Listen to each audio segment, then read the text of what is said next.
Pull your chair a little closer to the fire, dear friends, because the story I have for you tonight is one I have been turning over in my mind for years. It is not a comfortable story, but the best ones seldom are. The Earl of Eldermere laughed the moment Miss Warwick raised her bidding card. He was not the only one.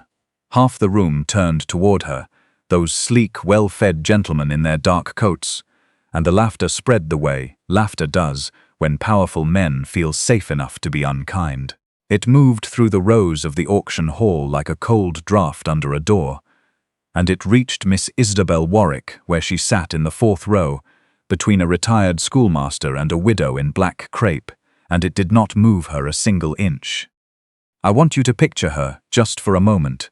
She was not dressed to impress. Her grey woolen coat was clean but plainly cut.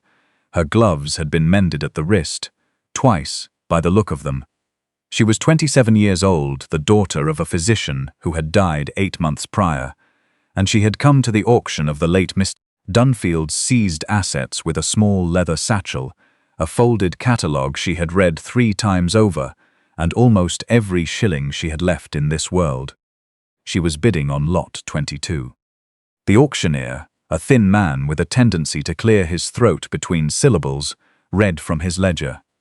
An abandoned salt storage facility located at the eastern boundary of Eldermere Township, including the associated outbuilding, the access laneway, and all rights as described in the original borough charter. No one wanted it. The storage house had been idle for 30 years. The roof had partially caved. Locals called it the old crust, a joke, of course, about salt, and they said it with the fond contempt people reserve for things they have long since stopped believing in.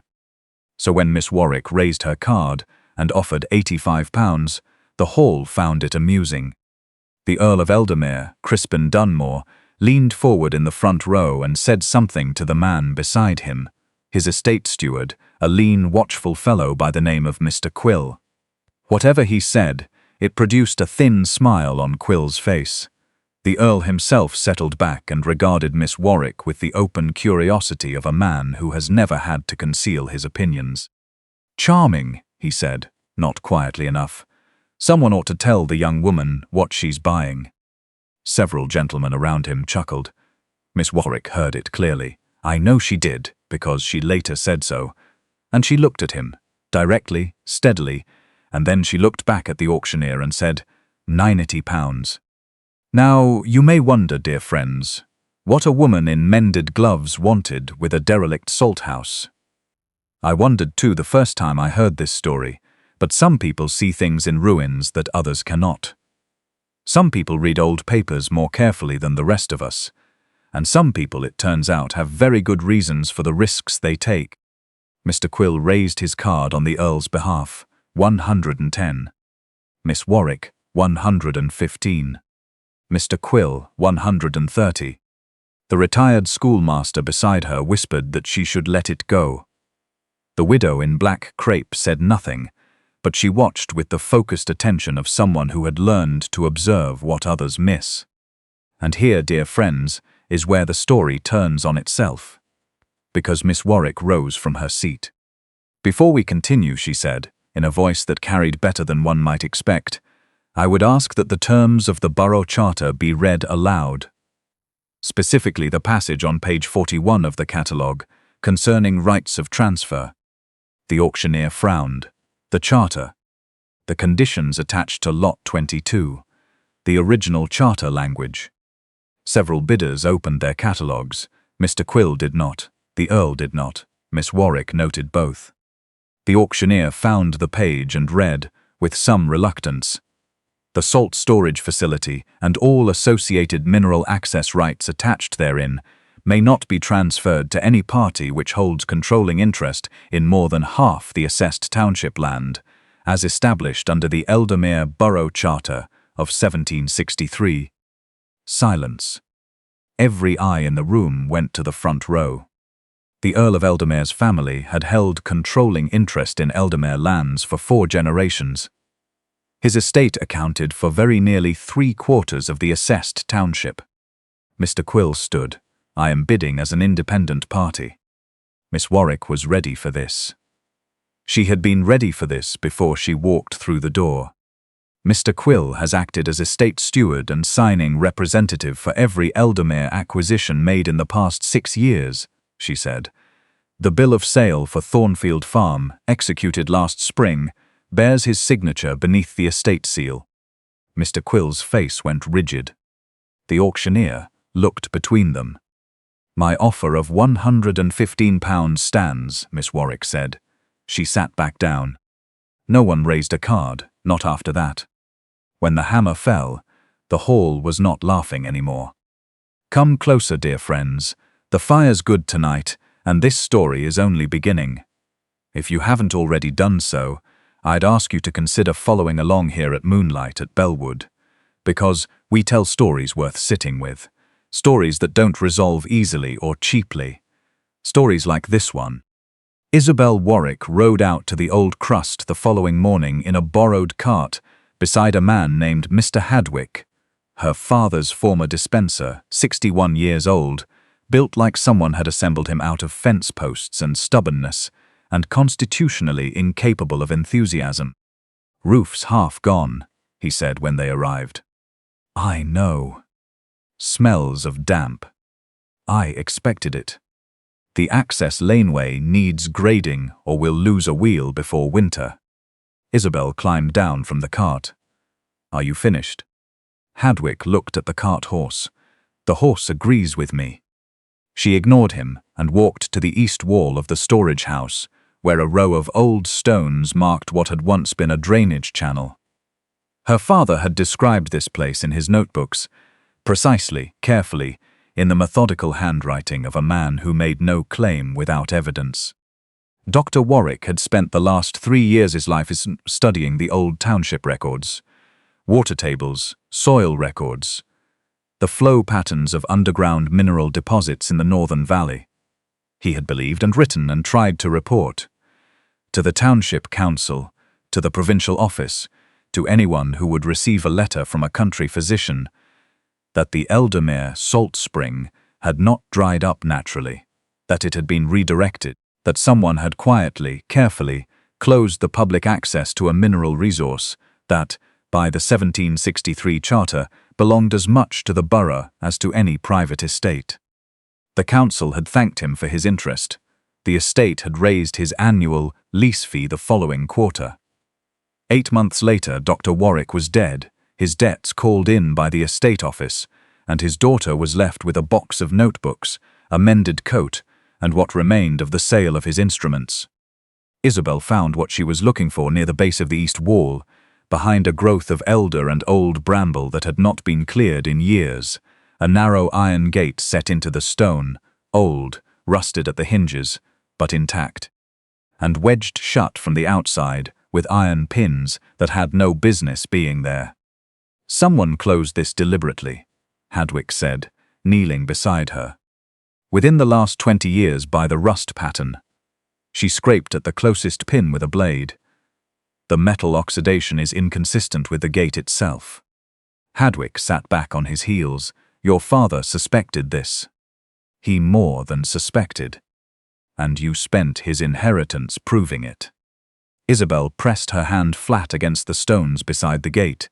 Even through the cold, she could feel it, the faintest vibration in the rock, pressure, movement, something pushing against the seal from the other side. The spring is still there, she said. It has been there all along. Hadwick looked at the old gate for a long moment. Then he said, I'll get the tools from the cart. They did not open the gate that first day. The pins were old and deep-set, and the work was slow, and Isobel decided they would not labor past dark, in a place she did not yet fully understand. She and Hadwick made a temporary shelter in the storage house's least damaged corner and returned to town for the night. The Earl of Eldermere found her the next morning. She had not expected him to come himself. She had expected Mr. Quill, precise, cold, carrying papers, and had prepared accordingly. Lord Dunmore, arriving on horseback without advance notice, accompanied only by his steward and a surveyor who could barely keep up, was not the encounter she had anticipated. He was taller than she had registered at the auction. He dismounted without ceremony and crossed the scrubland toward her with the stride of a man accustomed to having the ground acknowledge his presence. Miss Warwick. Lord Dunmore. He glanced at the tools, the scraped iron pins, the gate now partially visible beneath the cleared bramble. Something shifted in his expression, not alarm, not yet, but its precursor, a recalibration. "You've moved quickly," he said. "I purchased the property yesterday." "So I'm aware." He looked at the gate. "What do you believe you've found?" "I believe," she said carefully, "that I've found what the 1763 Borough Charter describes as the Eastern Salt Spring access, the one that ceased to flow approximately 18 years ago." Mr. Quill, who had been standing 3 paces back, stepped forward. "The spring was naturally depleted. There are records." "There are records," Isobel agreed. "I've read them. They describe a gradual reduction in flow beginning in the summer of 1807, which corresponds precisely with the date that Eldermere Estate commissioned an underground works project from a firm called Moorland Engineering. The invoice appears in the estate accounts for that year." Quill's face went very still. Lord Dunmore looked at his steward. "What underground works?" "Drainage improvements, my lord. Standard."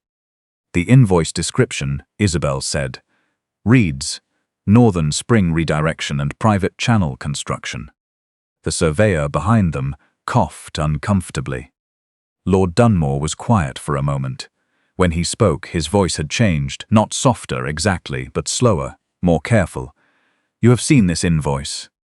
"I have a copy." "From where?" "My father kept careful records, my lord. He was a physician, but he was also a very thorough man." She met his eyes without flinching. "He believed the spring's disappearance was responsible for the declining mineral content in the township wells. 17 farms reported lower crop yields in the decade following the redirection. 3 families lost their holdings entirely."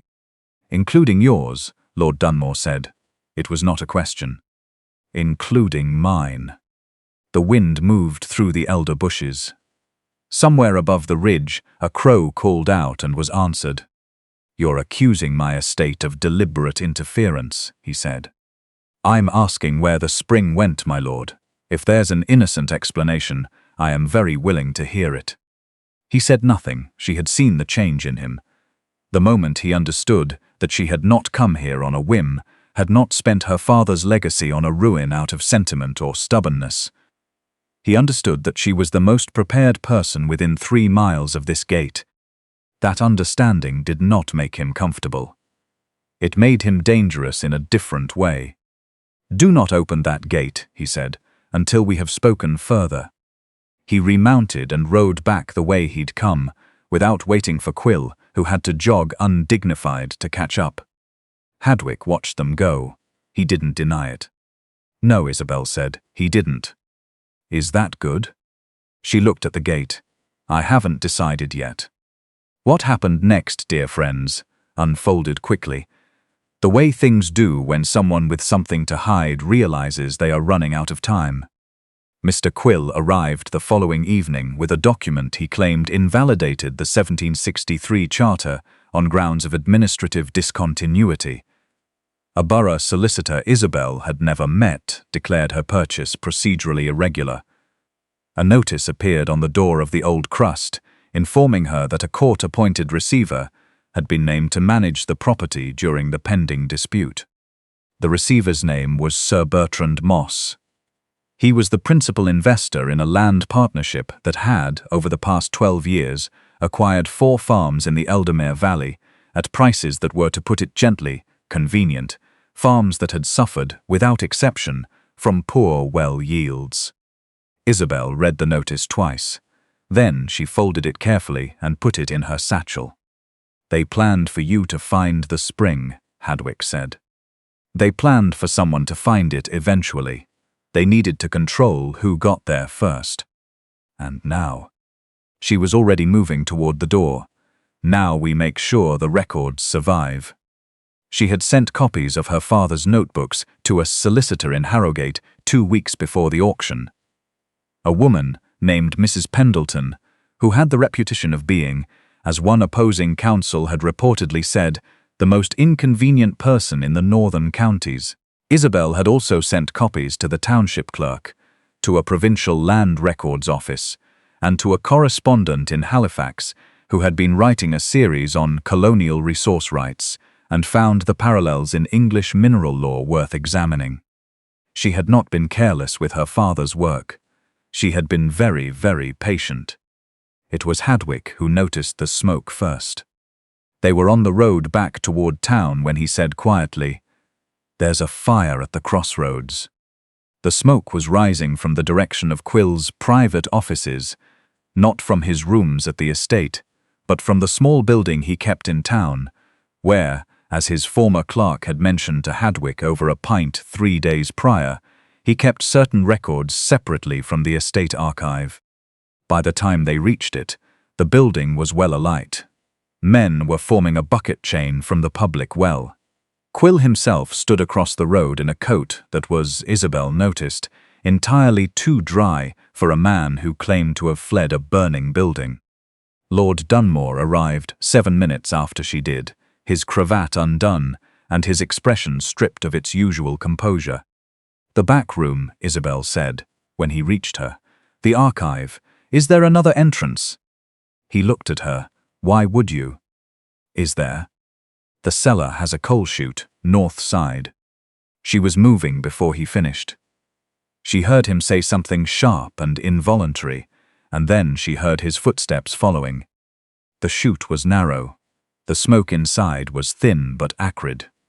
Lord Dunmore went first because he was taller and could lift the interior door off its pins from below, and Isobel followed with a lantern and the specific intention of a woman who knows exactly which shelf she is looking for.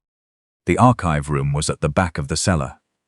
The fire had not reached it yet, though the ceiling above was hot and the air tasted of burning timber. She found the file she needed in a metal box beneath a false floor, the kind of hiding place that announces itself by being too clean among too much dust. Inside, the original engineering contract with Morland, signed by Quill and countersigned by the previous Earl, a survey of the underground channel, a ledger of annual income from private salt extractions sold to a manufacturer in the north for 18 consecutive years, and a memorandum, handwritten, dated 3 months before her father's death, in Quill's precise hand. "Warwick has written again. Recommend lease not renewed." Lord Dunmore read over her shoulder. She heard his breathing change. "We should go," she said. He took the box from her without arguing, and they went back through the coal chute as a section of the floor above gave way with a sound like a cannon shot. Outside, in the cold night air, with soot on both their faces and the fire throwing orange light over the crowd, Lord Dunmore looked at the metal box in his arms and then at Quill, standing very still across the road. Quill looked back. Whatever he saw in the Earl's expression made him take 1 step backward. "I won't rush you through the court proceedings, dear friends, though I know some of you are impatient. The best stories ask you to wait for the thing they promise. And what was promised here, justice, the real kind, not the tidy kind, took time. The hearing was held in the county court 6 days later. The room was too small for the number of people who arrived. Far from the valley, tenants from the estate, 3 journalists, a representative from the provincial land office who had not, until Isobel's letters arrived, been aware that a private redirection of a chartered mineral spring was legally possible. Mrs. Pendleton was 62 years old, wore an expression of permanent mild disappointment that never quite became defeat, and had the courtroom habit of asking questions, so precisely worded that witnesses frequently answered more than they intended. Sir Bertrand Moss's counsel was experienced and expensive, and constructed a very elegant argument about administrative gaps in the 1763 Charter, the natural exhaustion of mineral springs, and the difficulties of establishing causal links between historical engineering works and present-day land values. Mrs. Pendleton stood. "The invoice," she said, "describes a private channel construction. Who authorized it?" "Quill, from the witness stand," said the previous Earl had given verbal instructions. "And the annual income from private salt extraction, recorded in the ledger, allocated to whom?" A pause.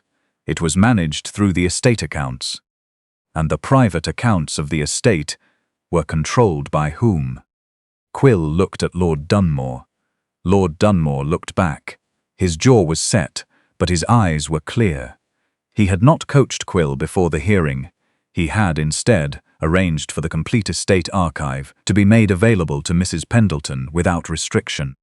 He had also, quietly, arranged for the lease files of every farm that had lost its water yield in the decade following the redirection to be reviewed by an independent assessor. Quill answered. The income had been allocated to the estate's private accounts. Mrs. Pendleton produced the memorandum.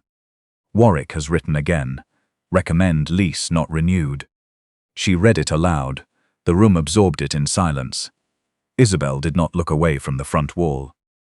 "Did you write this memorandum?" "It was a standard recommendation." "Did you write it?" "Yes." 3 months before Dr. Warwick's death?" "Yes." "And the lease was not renewed?" "The rent was in arrears." "Because the wells on that property had been depleted for 6 years by the time of your memorandum." Quill's composure held barely. "I cannot account for every variable in a tenant's circumstances." "No," Mrs. Pendleton agreed pleasantly. "But you could account for them well enough to recommend eviction." Lord Dunmore testified last. He walked to the stand without being called. The proceedings had not yet reached him in the order, and Mrs. Pendleton had the grace not to look surprised. He described, clearly and without embellishment, every relevant fact he knew. The engineering project he had discovered in the accounts after inheriting the earldom, his assumption it had been a routine improvement, his failure to inquire further, his decision, upon reading the retrieved documents, to make the full estate archive available. The opposing counsel rose for cross-examination. "Lord Dunmore, you stand to lose considerably if the plaintiff's interpretation of the 1763 Charter is upheld." "Yes. And yet you have provided testimony that supports her position." "I've provided what's accurate." "That's rather inconvenient for your estate." Lord Dunmore looked at him steadily. "It's considerably more inconvenient for the families who farmed on depleted land for 18 years. The room was very quiet. Somewhere in the back row, a woman pressed her hand to her mouth. The ruling came down 2 days later. Miss Warwick's purchase was upheld. The 1763 Charter was affirmed as binding. The mineral access rights belonged to the Old Crust's lawful owner in partnership with the township, as they always had. Sir Bertrand Moss's receivership was struck down. Quill and his associates faced separate fraud proceedings. More significantly, and I want you to understand how rarely this part happens, dear friends, because usually the machinery stops before it reaches this point. The court ordered that farms whose yields had been affected by the redirection were entitled to submit claims for documented losses. The families who had lost their holdings were to be contacted by an independent assessor. The first restitution payment came from the Eldermere estate. Lord Dunmore sold his breeding stock to fund it. 3 horses, all of considerable value, purchased by a neighbouring lord who told everyone in the county that Dunmore had gone soft. Lord Dunmore responded, in a letter to the County Gazette, that he preferred it to having gone blind. The letter was reprinted twice. It was Hadwick who told Isobel, 6 weeks after the ruling, that Lord Dunmore had come to the Old Crust while she was away at a township water board meeting. "He didn't come in," Hadwick said. "Just stood outside by the gate, looked at the spring for a while, then left." "Did he say anything?" "He asked if you'd had word from the Land Records Office." "About the charter registration?" "I imagine." Hadwick went back to the hinge he was repairing. "He also asked if you needed anything." Isobel looked up from her ledger. What did you tell him? I told him you needed fewer people questioning your decisions. Hadwick. He said he agreed with me. She set down her pen. Outside, through the repaired window, she could see the spring running clear and visible now. No longer a hidden pressure in the dark, but a proper stream, mapped and channeled, marked on the new Township Water Board survey she had helped draw herself. The old storage house was being converted, slowly, into a working office for the board. Every document they held was registered with the borough clerk. A copy went to Mrs. Pendleton's archive, and another went to the provincial office. No single person would own this. That had been Isobel's one condition, stated before any other negotiation. The spring is not mine alone. It belongs in trust to those whose lives depend on what flows through it. Lord Dunmore had agreed without argument. That had surprised her, she admitted to herself, more than she wanted to. He appeared at the Water Board's second formal meeting without announcement and took the seat furthest from the head of the table. He did not speak until spoken to. He voted with the farmers on the question of irrigation priority. He was outvoted on the question of channel width and accepted it with a composure that looked, to Isobel's eye, less like resignation than like practice. He was learning something. She was trying not to find that as interesting as she did. After the meeting, he waited until the others had gone and then said, "Your father wrote to my predecessor 4 times. I know." Quill intercepted the letters. He was looking at the window, not at her. I found the originals in the archive. Isobel was quiet. He was right, Lord Dunmore said. About everything he claimed. Documented evidence clearly argued. He finally looked at her. I don't know if it would have mattered had the letters reached the right person. I don't know either, she said honestly. Does that? He stopped. Started again with less certainty than she had ever heard from him. Does that change anything? She considered the question the way her father had taught her to consider a difficult diagnosis. Without sentimentality, without haste. It changes what Quill did, she said. It doesn't change what the estate allowed to happen for 18 years. Those are 2 separate debts. Yes. One is being repaid. The other. She picked up her ledger. The other takes longer. Here is where I'll pause, dear friends, and say something plainly. You know the kind of story where the wrongdoer simply apologizes and the world resets, where one well-timed admission of guilt puts everything right. I've always found those stories a little dishonest. The people who've been hurt aren't healed by an apology. The land doesn't undeplete itself because someone feels remorse. But I've also known people who changed. Really changed. Not because it was convenient, not because someone was watching, but because they chose to face something they could have continued to look away from. Lord Dunmore came to every water board meeting for the next 2 years. He brought the estate accounts when they were requested. He permitted independent inspections of every drainage and water project on the property. He argued for the mineral rights of neighboring townships when a similar case arose in the West Valley. And he argued publicly, in writing, without being asked. He was not a different man. He was the same man, paying attention in a direction he had previously refused to look. That is worth something. I believe that. There is one moment from this story that I keep returning to, dear friends, because I think it is the truest part. 5 months after the court ruling, Isobel came to the old crust. The Warwick Salt House, as the township had begun calling it, a name she found both embarrassing and quietly moving, and found that someone had fixed a small brass plate to the door. Newly fitted, engraved in clean, careful letters, Dr. Henry Warwick, 1779 to 1825. He looked at what others called a dead spring and saw only a blocked one. She stood there for a long time. Hadwick, who had arrived behind her and was carrying a new length of piping, pretended to be very interested in the condition of the door latch. She asked later who had commissioned it. The township clerk said it had been paid for by public subscription, farmers, tradespeople, the widow who had sat beside her at the auction, the retired schoolmaster, and one other donor who had asked to remain unnamed, whose contribution was listed simply as from the estate. She didn't ask Lord Dunmore about it directly. He didn't offer. Some things, I have found, are better honoured quietly than spoken of too loudly. They were married the following spring.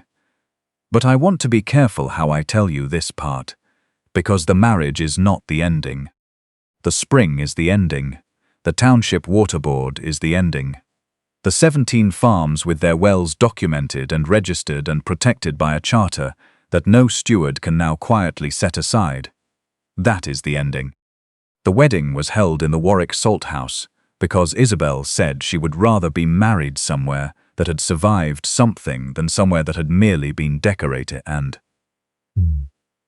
Lord Dunmore agreed with the air of a man who had learned in increments that agreeing with Isobel Warwick generally led to better outcomes than not. Hadwick stood at the front and complained about the quality of the folding chairs. Mrs. Pendleton told him that chairs were not the point. He said he knew that, he was just mentioning it.